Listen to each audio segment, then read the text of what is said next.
Welcome to this explainer. We're diving into a fascinating and frankly critical issue today, the massive shortage of actuaries in Nigeria, and how the University of Lagos is paving the way for a nationwide fix. This isn't just some niche academic topic. We're literally talking about the financial security and regulatory backbone of Africa's largest economy. To put things into perspective, imagine a country with a booming population and a rapidly growing financial sector, handling incredibly complex risks. Now guess how many fully qualified actuarial fellows they currently have? 19. Seriously, just 19 for an entire nation. That staggering number is exactly why we're here today. We're going to break this all down into 5 quick parts. First, the actuarial supply crisis. Second, 6 bottlenecks to qualification. Third, pathways to bridge the gap. Fourth, the UNILAG accreditation model. And finally, scaling the solution nationwide. Okay, let's jump right into part 1, the actuarial supply crisis. So, looking at the data, we've got those 19 fellows and just 8 associates. Compare that to the demand side, and it's like a drop in the ocean. There are 56 insurance companies in Nigeria alone. And with new regulatory shifts, specifically the upcoming IFRS 17 requirements, all these companies will absolutely have to maintain in-house actuarial teams. Plus, over on the public policy side, the regulator, NACOM, currently has 3 actuarial staff, but get this, 0 qualified actuaries among them. The math just doesn't work. The demand is a tidal wave and the supply is just a trickle. So, what does the ideal situation look like? Well, our target state requires 3 things to line up perfectly.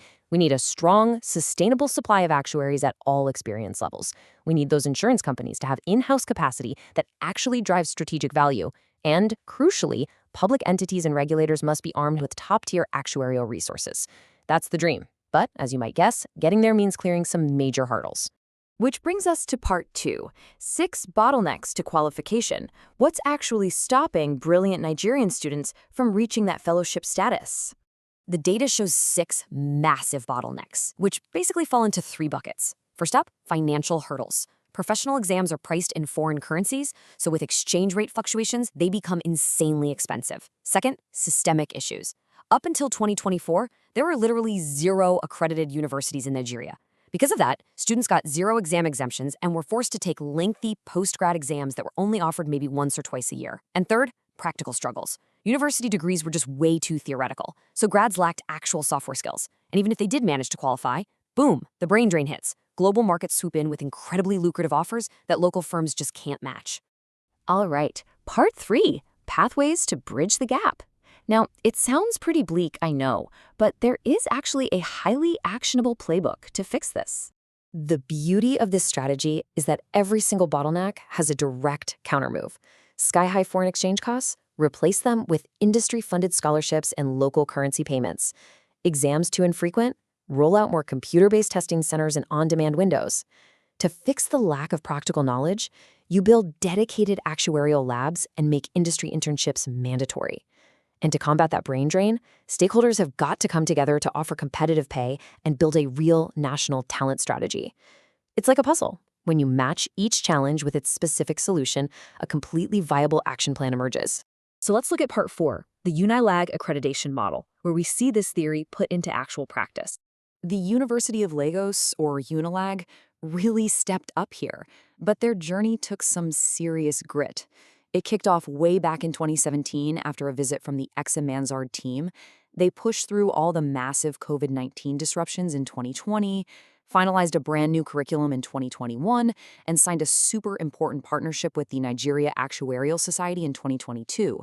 Finally, after sorting out computer testing issues and hosting an official visitation, they achieved something historic: full accreditation from the Institute and Faculty of Actuaries, the IFOA, in January 2024.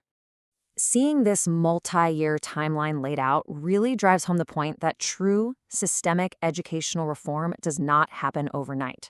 It took 7 years of constant iteration, dealing with industrial strikes and logistical nightmares to finally cross that finish line and get accredited. And UNILAG didn't just tweak a few things. They had to completely overhaul their system. They couldn't rely on their old syllabus, so they heavily modified the curriculum to meet strict global standards. They upgraded their computer labs for modern exam delivery. But the real game changer?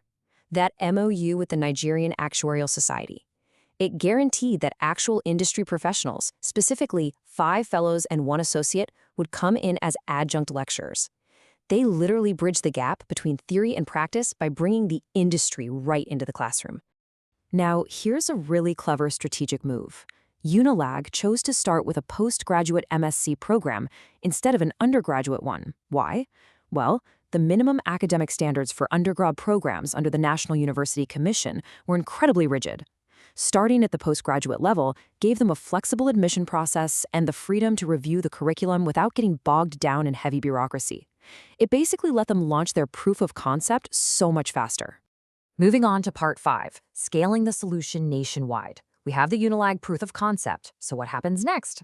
The immediate next step is taking this exact blueprint and applying it to the undergraduate level.